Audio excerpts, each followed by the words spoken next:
So these are 5 things I wish I would have known before actually purchasing a Lotus Elise. I think the first thing is I wish I would have actually test driven one before I bought it. I had never driven a Lotus Elise before I bought this one. It had been one of my dream cars since about 2005 when I first read about the ones that were coming here in Road and Track. And I had seen maybe 2 of them in Boston around town, once at a gas station and I think once on the road. But I had never driven one. I just read about them, and if you've never driven a car as extreme as a Lotus Elise or a race car or anything like that, you kind of think that all cars are sort of similar, or that it's going to drive like a normal car, but smaller and faster and cooler. When I first got in the Elise, I mean, I knew that getting in and out was a challenge physically, but I had really no idea what it was like to drive a car that was just almost like a race car for the street. It's obviously not that extreme, but it's much closer than a normal production car. That said, I think if I had once you have some experience driving a Lotus Elise and you drive it regularly, you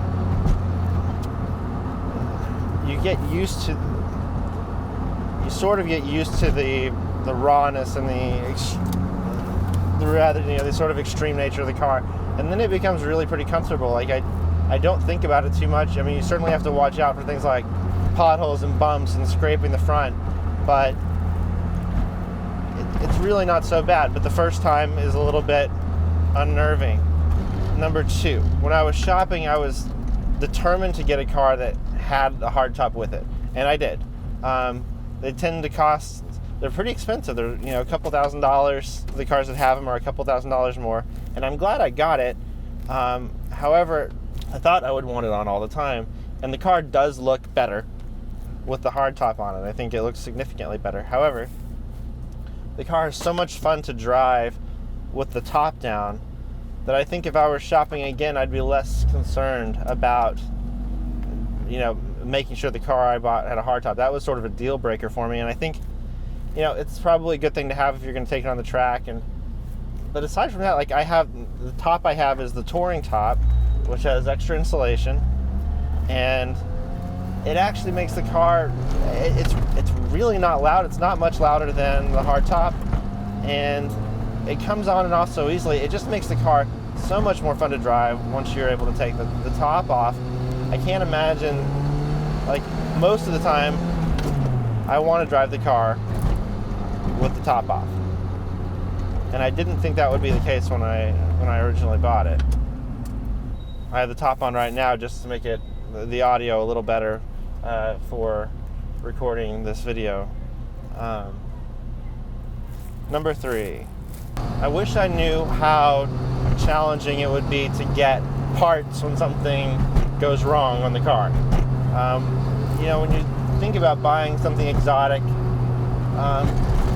you tend to think about how cool it'll be to have a car that is exclusive, and how much fun that'll be, and how cool it'll be to experience it and enjoy it with your friends and meet strangers and talk to them about it.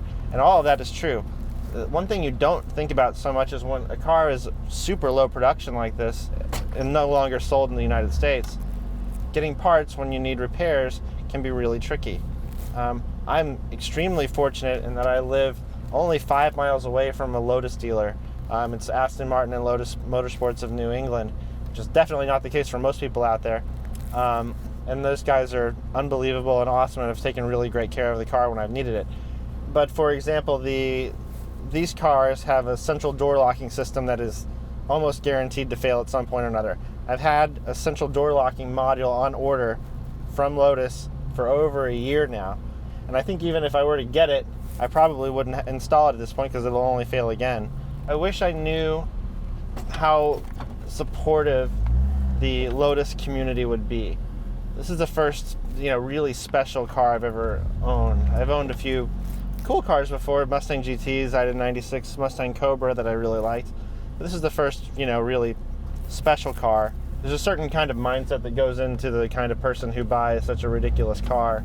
And for whatever reason, the Lotus community tends to be very, very supportive, and you can go on and ask questions about just about anything on these cars and somebody will answer. This is primarily through the Lotus Talk forum. That's what I usually use.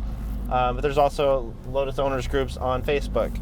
And it's just such a really positive community, and it's really nice, given that nowadays on the internet so much is not fun, and there's just so much negativity, that to meet people that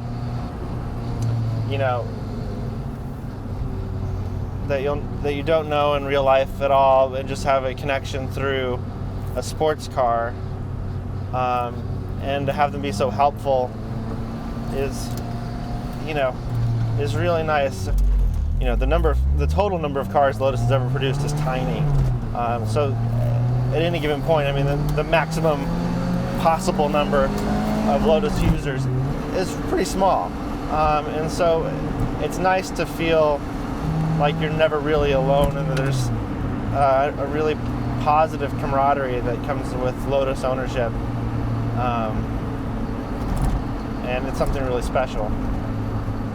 I wish I would have known that this car would ultimately be sort of a gateway drug to wanting more exotic cars. I really thought when I first got it that this would be, that I didn't really have aspirations for more and more exotics or supercars or anything. But then once you have a taste of one in, sort of an affordable price range,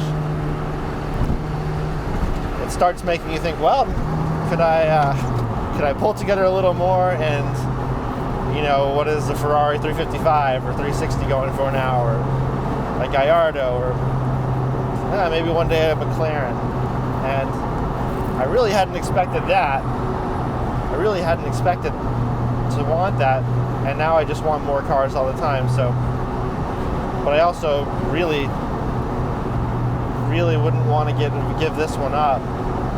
So I have to find some way to make more money.